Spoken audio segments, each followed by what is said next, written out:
युद्धात gravity bomb विध्वंस घडवणार?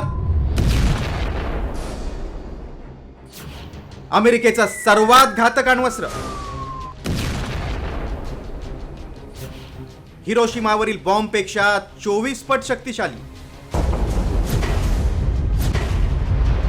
अमेरिका आणि इस्रायल समोर इराण झुकत नाही. युद्धाच्या 6 दिवसांपासून इराण शत्रू राष्ट्राला तोडीस तोड उत्तर देतोय. इस्रायलची राजधानी तेल अवीव आणि आखाती देशातील अमेरिकेच्या तळांवर क्षेपणास्त्र हल्ला सुरूच आहे. या पार्श्वभूमीवर अमेरिकेचे संरक्षण मुख्यालय पेंटागॉनचे प्रमुख पीट हेक्सेथ यांनी इराण विरुद्ध सुरू असलेल्या युद्धाबाबत अत्यंत आक्रमक भूमिका स्वीकारली. अमेरिकेची लष्करी मोहीम अद्याप सुरुवातीच्या टप्प्यात आहे असं सांगत अमेरिका गुरुत्वाकर्षण बॉम्बचा वापर करू शकते असा इशाराही त्यांनी दिलाय. गुरुत्वाकर्षण बॉम्ब म्हणजेच B6113 ग्रॅव्हिटी बॉम्ब कसं काम करतो ते पाहूया.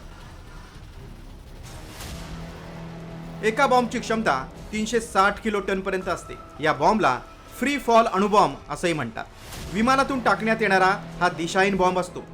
क्षेपणास्त्रांप्रमाणे हा बॉम्ब गुरुत्वाकर्षणावर आणि विमानाच्या गतीवर अवलंबून असतो. एकदा सोडल्यानंतर तो केवळ गुरुत्वाकर्षणाच्या बळावर लक्ष्याकडे पडतो.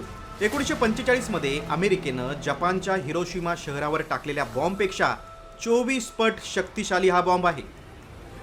चीन, रशिया आणि मध्य पूर्वेतील वाढत्या संघर्षामुळे अमेरिकेनं गेल्या काही वर्षात ग्रॅव्हिटी बॉम्बच्या निर्मितीकडे लक्ष दिलं होतं. B6113 हे दशकातील सर्वात घातक अण्वस्त्र आहे. बहुतेक ग्रॅव्हिटी अणुबॉम्ब हे थर्मोन्यूक्लिअर असतात. युरेनियम 235 किंवा प्लुटोनियम 239 या पदार्थांचा वापर करून प्रचंड स्फोट निर्माण करण्याची शक्ती त्यांच्यात असते. B6113 चा वापर केला तर काय होईल ते पाहूया. तज्ज्ञांचा अंदाज आहे की बीजिंग सारख्या शहरावर हल्ला झाल्यास 7,88,000 लोक तत्काळ मारले जाऊ शकतात, तर 2 दशलक्ष लोक जखमी होऊ शकतात. त्याशिवाय हजारो लोक रेडिएशनच्या संपर्कात येऊ शकतात. 2 मैलांच्या परिघात वाचलेल्यांना किरणोत्सर्गाचा त्रास होईल आणि काही काळात त्यांचा कर्करोगानं मृत्यू होऊ शकतो.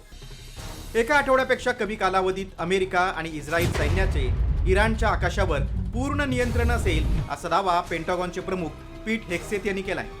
मात्र भारतासह अनेक देशांना शांतता हवी आहे. जगाच्या मध्य पूर्व भागातील युद्ध थांबावं आणि अमेरिकेवर विध्वंसकारी ग्रॅव्हिटी बॉम्ब टाकण्याची वेळ येऊ नये अशीच अपेक्षा आहे. Bureau report, सामडी.